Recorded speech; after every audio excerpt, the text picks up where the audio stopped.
So here in Liverpool, we are asking God for a bigger church to make a bigger difference. More people knowing Jesus, more justice in the world.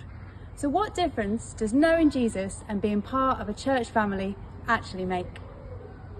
It's just everything I've ever wanted, is to be part of a family like this one, because every single one, we all shine with the light of Jesus in us.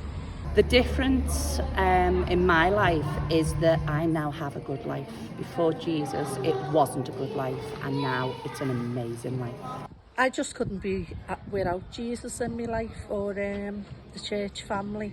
They're a support network. Plus, I love Jesus and I know he loves me and he gets me through all the ups and downs and the tribulations in life. And he's answered many prayers of mine. I don't think I'd be what I am now without what I've got through the church. It helps me.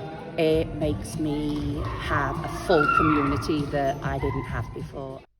We long to share the good news of Jesus with those in our communities that don't yet know him, to share the hope and joy that Jesus brings with all kinds of people in all kinds of places.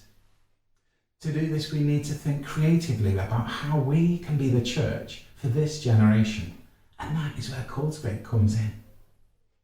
Cultivate is a pathway for ordinary people to help them to grow as disciples of Jesus and encourage them to plant new worshipping communities and justice initiatives. The first part of the Cultivate pathway is an 8-week planting course looking at the basic principles of planting new worshipping communities, hearing stories of people who have started something new, and taking time to dream and pray about what planting could look like for you and the rest of West Derby Deanery.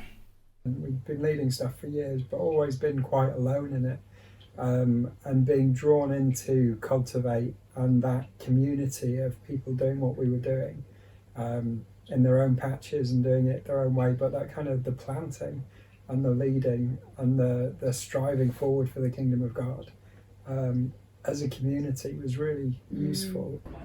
Well, from what I can remember, I really don't know. I can't even at this point remember quite how I was contacted. I was just invited to go along and I said yes.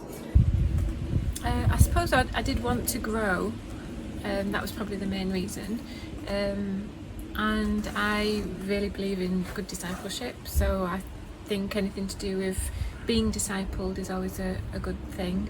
You had the teaching and the praying together and the mentoring just kind of all fit together and worked really well. Everybody else seemed to be already involved in doing stuff and I wasn't, so I felt a bit out of my depth, and probably towards the end of it was getting more used to the idea of what it was all about.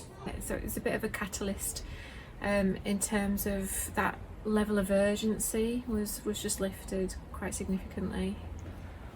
Those relationships that were built through attending Cultivate continued and deepened through praying together and being around each other more. And now, a few years down the line, it doesn't feel like a Cultivate group because we are just part of the same wider team. But I think I must subconsciously, I must have taken stuff in because I can see why this is all happening now. The thing that comes out of it is that you have a one-to-one with a leader, so you're my mentor, aren't you, Mark? And I think that has been really significant, just to have that constant input, like where are you at, what's the plan, who are the people, where's your prayer, so that continuation of mentoring has been really helpful. Yeah, it will encourage you. It will give you some tools that you need to either get going or to continue, and it will give you the people around you to support you and pray with you. It's just like that catalyst, that's the word I've always used for Cultivate. It's just like you kind of sit in and then it just goes throws you off, yeah. Because you will recognise yourself in what you hear.